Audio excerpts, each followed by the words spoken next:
ඔබ කවදා හරි හිතුවද කොළඹට මෙච්චර කිට්ටුවෙන් මහා විසල් ගල් පර්වත අතර හැංගුණු අවුරුදු 1000කට වඩා පැරණි රහස් තැනක් තියෙයි කියලා? ඔව්, ඇත්තටම ඒක රහසක්. හැමෝම දන්නා තැන්වලින් මිදිලා නිස්කලංකත්වයේ උපරිමය විඳින්න පුළුවන් අපූර්ව තැනක් ගැනයි අද අපි කතා කරන්නේ. ආයුබෝවන් හැමෝටම සැඟවුණු උරුමය පොඩ්කාස්ට් එකට ඔබව සාදරයෙන් පිළිගන්නවා. මම කසුන්. මම සඳුනි. අද අපි ඔබව එක්කගෙන යන්නේ ගම්පහ දිස්ත්‍රික්කයේ කිරිඳිවැල ප්‍රදේශයේ පිහිටි පුරාවිද්‍යාත්මක වටිනාකමකින් පිරුණු හැබැයි ගොඩාක් දෙනෙක් නොදන්නා මැද්දීගම ලෙන් විහාරයට. ඉතින් සඳුනි, කොහොමද අපි මේ පින්බිමට ළඟා වෙන්නේ? ගමන ටිකක් වික්‍රමාන්විතයි කසුන්. මුලින්ම කිරිඳිවල නගරයට ඇවිත් එතනින් නාවටිය හන්දියට එන්න ඕනේ. නාවටියෙන් හැරී හිස්සල්ල පාරොස්සේ ඉදිරියට යද්දී පරිසරය හෙමින් වෙනස් වෙනවා. ඕ, නගරයේ සද්දබද්ද අඩු වෙලා කුඹුරු යායවල් පසු කරලා රබර් වතු මැදින් පාර වැටලා තියෙන්නේ. අවසානයේ අපි ඇතුල් වෙන්නේ කඳුකර භූමියකට. පාරේ අවසාන කොටස ටිකක් උස් කඳුකර ස්වභාවයක් ගන්නවා. විශේෂයෙන්ම වැසි කාලෙට මේ පාර ටිකක් ලිස්සන සුළුයි. ඒ නිසා යනවා නම් ප්‍රවේශමෙන් යන්න ඕනේ. හැබැයි ඒ වෙහෙස මහන්සිය විහාර භූමියට ඇතුල් වෙද්දීම නැති වෙලා යනවා. ඇත්තටම විහාරයට ඇතුළු වෙද්දීම අපිට පෙනෙන්නේ මහා විසල් ගල් පර්වත. මේක ස්වාභාවික ගල් තට්ටු සහ ලෙන් වියන් වලින් හැදුණු තැනක්. කඳු මුදුනකට ආසන්න උස් භූමියක පිහිටලා තියෙන නිසා හාත්පස පෙනෙන්නේ ඝන වනාන්තර පසුබිමක්. මේක පැරණි භික්ෂූන් වහන්සේලා භාවනා සහ විවේකයේ සඳහා තෝරාගත් පරිපූර්ණ ආරණ්‍ය පරිසරයක්. වැසි කාලයේදී පර්වත අතරින් ගලා යන ජලය නිසා මේ ප්‍රදේශය තවත් රමණීය වෙනවා. මඩ නැති, තෙත් සිසිල් පරිසරයක්. ඔබ මොහොතකට හිතන්න මේ මහා විසල් නිහඬ ගල් පර්වත අතර සීතල හුළඟ විඳිමින් ඇවිදගෙන යනකොට දැනෙන හැඟීම ඒක වචනින් විස්තර කරන්න බෑ. මේ නිස්කලංකත්වයට එහා ගිය ලොකු ඓතිහාසික වටිනාකමකුත් මෙතන තියෙනවා. කසුන්, ඔබ දන්නවාද මේක පුරාවිද්‍යා රක්ෂිත ස්මාරකයක් ලෙස නම් කරලා තියෙන්නේ? ඔව් සඳුනි.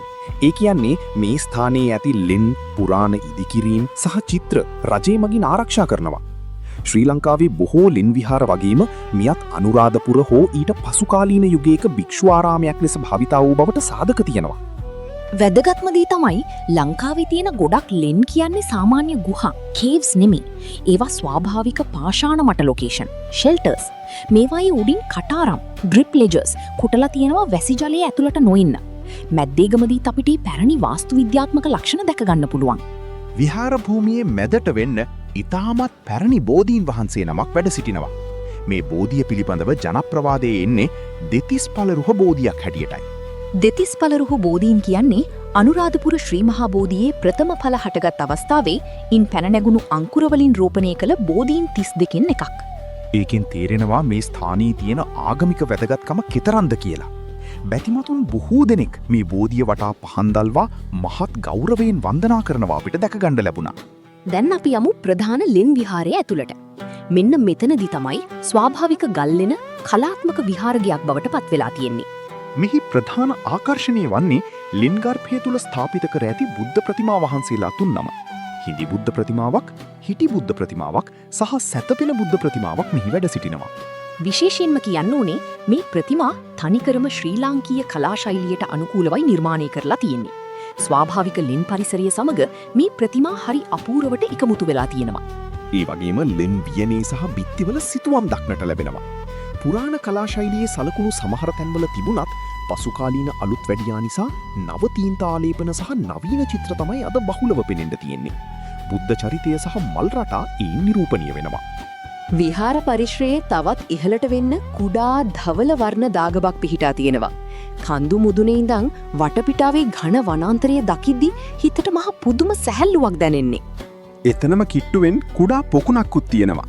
පැරණි කාලේ භික්ෂූන් වහන්සේලාගේ ප්‍රයෝජනය සඳහා සහ වැසි ජලය රැස් කරගන්න මේවා භාවිතා කරන්න ඇති. ඉතින් කසුන්, අපේ අද ගමන ගැන මොකද හිතෙන්නේ?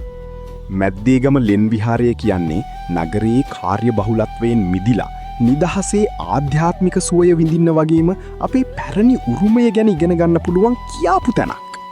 වසදී ඔබත් මේ පින්බීමට ගොස් ඒ මහා විශාල් ගල් පර්වත අතර සැඟවුණු නිස්කලංකත්වය සහ ඉතිහාසයේ සුවඳ විඳගන්න කියා අපි ඔබට ආරාධනා කරනවා. එහෙනම් තවත් මෙවැනිම සැඟවුණු උරුමයක් සමගින් නැවත හමුවෙමු.